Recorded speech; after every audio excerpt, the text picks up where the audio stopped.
बताते हैं और तुम ध्यान पूर्वक सुनना। ये राजा।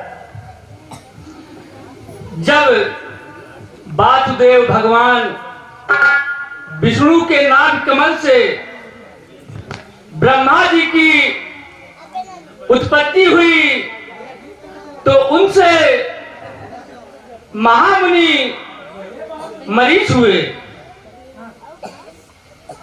और मरीच से कश्यप ऋषि का जन्म हुआ।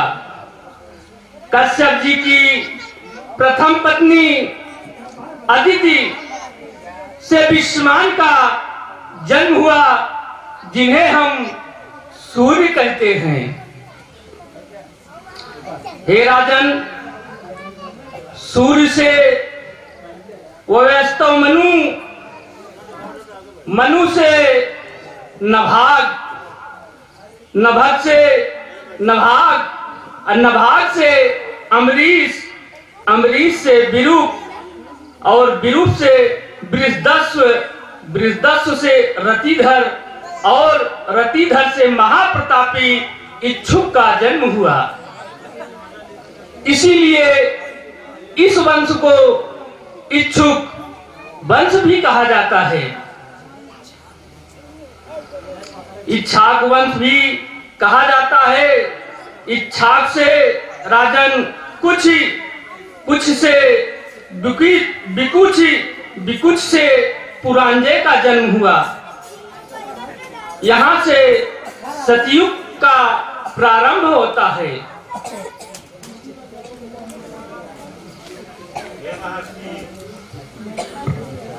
इसका मतलब सूर्यवंशों का बहुत पुराना बैर है। कृपा करके सूर्यवंश का मैं विस्तार। हे राजन, मैं तुम्हें बता रहा हूँ, जब सृष्टि की रचना हो रही थी तो उस समय कोई युग बांटा नहीं गया था।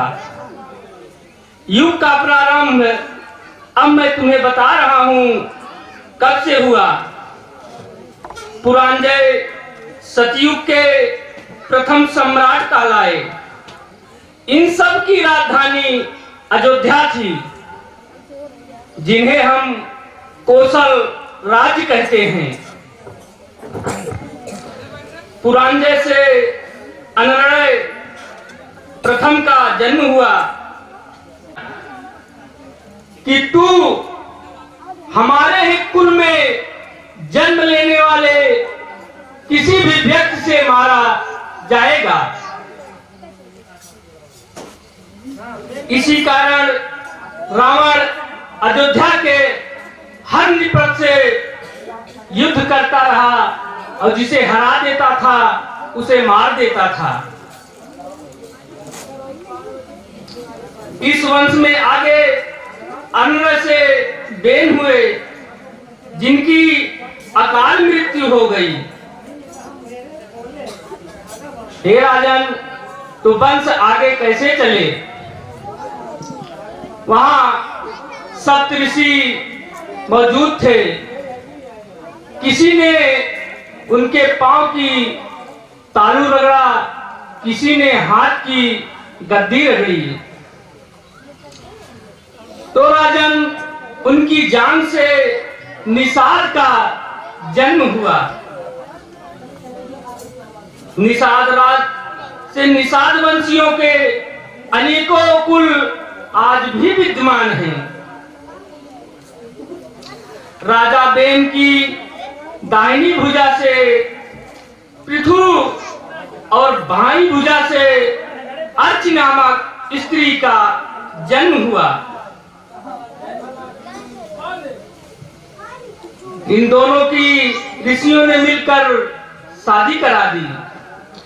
इन पति पत्नी से विश्वरंध और विश्वरंध से चंद्र, चंद्र से युनाश्व, युनाश से बृहदस्व, बृहदस्व से धुंधुमार, धुंधुमार से विराश्व, विराश्व से हयाश्व, हयाश्व से निकुंभ, निकुंभ से हराश्य, हराश्य से कृष्ण से सेनजीत और सेनजीत से युवराज द्वितीय, यहाँ से सतयुग की समाप्ति हुई और त्रेता युग का प्रारंभ हुआ।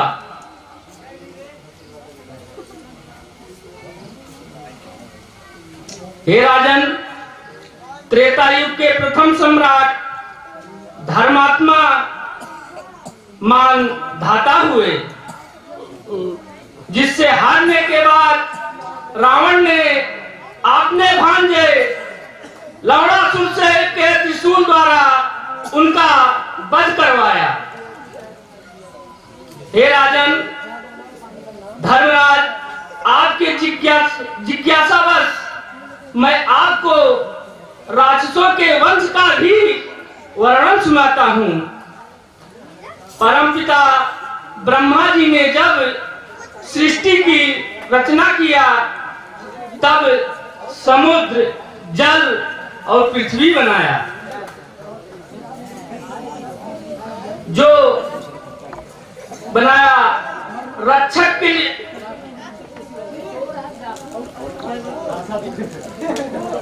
पूजा के लिए यक्षक बनाया जो यक्ष कहलाए, और रक्षा के लिए रक्षक बनाया जो राक्षस कहलाए। राजन, राक्षसों में हेत और प्रहेत दो भाई थे। हेत और भया का पुत्र विद्युत केश हुआ।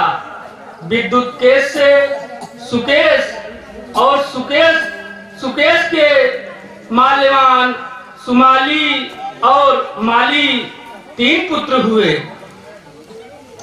जो पाताल लोक से पृथ्वी पर आकर लंका को अपनी राजधानी बनाया, और इनके अत्याचार से चारों ओर त्राहि मच गई।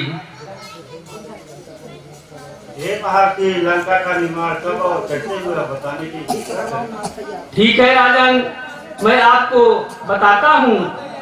ब्रह्मा जी के ब्रह्मचारी पुत्र पुलत्स्य को तृणबिंदु की कन्या हरविधुआ से ना चाहते हुए भी विवाह करना पड़ा। इसीलिए उन्होंने अपने क्रोध से ऋषि विश्रवा को जन्म दिया। विश्रवा का विवाह प्रयाग में रहने वाले भरद्वाज मुनि की पुत्री इर्विड़ा से हुआ, जिससे वैष्णव का जन्म हुआ। वैष्णव का जन्म हुआ जो ब्रह्मा जी की सेवा करके धन के स्वामी कुबेर कहलाए। कुबेर के कुरूप शरीर के कारण और अपने माता पिता विश्रवा और दादा पुलस से ज्यादा ब्रह्मा जी की सेवा के करने के कारण पुलस और विश्रवा कुबेर से हमेशा नाराज रहते थे। एक समय की बात है, भगवान विष्णु व माता लक्ष्मी शिव पार्वती के दर्शन हेतु कैलाश पधारे। कैलाश पर अधिक ठंड होने के कारण वहां पर माता लक्ष्मी गई। अधिक ठंड होने के कारण मां पार्वती से हंसी किया और पूछा कि आप एक राजा की कन्या होकर, एक राजकुमारी होकर आप इस ठंड में कैसे रहती हैं, कैसे आप निवास करती हैं?